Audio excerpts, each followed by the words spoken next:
بسم اللہ الرحمن الرحیم۔ نہج البلاغہ میں امیر المومنین کی حکمت نمبر 425 کو پڑھتے ہی ذہن میں سب سے پہلے یہ بات آتی ہے کہ کیا وہ خدا جس نے اپنی مخلوقات کی تخلیق سے پہلے ہی ان کے رزق کا بندوبست کر دیا ہو، وہ اس دنیا میں لانے کے بعد انسان کو بے یار و مددگار چھوڑ سکتا ہے؟ لیکن اس کے برعکس جب ہم معاشرے میں دیکھتے ہیں تو غریب جو ہے وہ غربت کے باوجود اس کے پاس کھانے کے پیسے نہیں ہیں، اس کے بیماری بھی ہو جاتی ہے اور غربت میں جو ہے پستہ رہتا ہے، لیکن امیر دولت بھی ہے، صحت و تندرستی بھی ہوتی ہے۔ بسا اوقات غریب جو ہے وہ جس کو ضرورت ہے اس کو جو ہے وہ دولت نہیں ملتی، اور جس کے پاس ہے اس کا جو ہے دولت میں اضافہ ہوتا چلا جا رہا ہے۔ معاشرے میں ہم یہ دیکھتے ہیں، تو کیا اس سے خدا کی عدالت پر جو ہے وہ حرف آ سکتا ہے کہ خدا نے جو تقسیم کی ہے؟ تو سورہ زخرف میں خدا نے ارشاد فرمایا تھا کہ ہم نے معیشت کو لوگوں کے درمیان تقسیم کیا اور ہم نے بعض کے درجات بعض پر بلند کیے تاکہ ایک دوسرے سے کام لے۔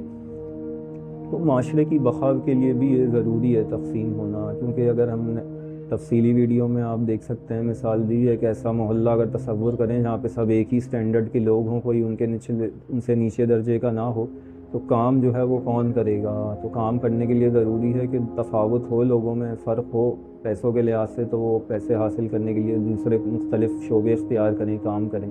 خود انسان کی طبیعت بھی اسی طرح کی ہے کہ وہ ایک چیز کو دیکھ کر اکتا جاتا ہے، اسے مختلف چیزیں جو ہے وہ دیکھنا پسند کرتا ہے۔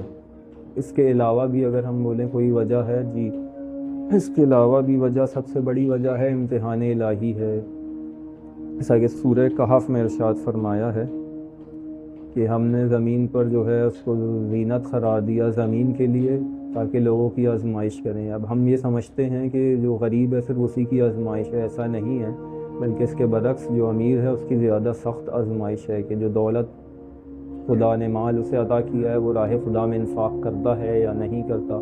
صرف اپنی ضرورتیں پوری کرتا ہے اور اس کے بعد جو ہے بچ جاتا ہے وہ بھی جو ہے اپنے پاس ہی جمع کرتا رہتا ہے۔ امیر المومنین اس حکمت میں امتحان الہی جو ہے اس کا ایک باب روشن کر رہے ہیں جو رزق کے متعلق ہے، کہ رزق دے کر خدا آزماتا ہے، زیادہ مال دے کر آزماتا ہے کہ اس کو دوسروں پر خرچ کرتا ہے یا نہیں۔ اور فرما جو رہے اس کلمہ حکمت میں کہ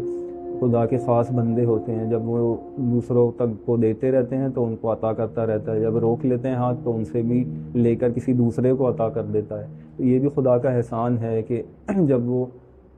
مال جو ہے اپنے تک محدود رکھتے ہیں، دوسرے کو نہیں دیتے، تو ان سے لے کر دوسرے کو دے دیتے ہیں۔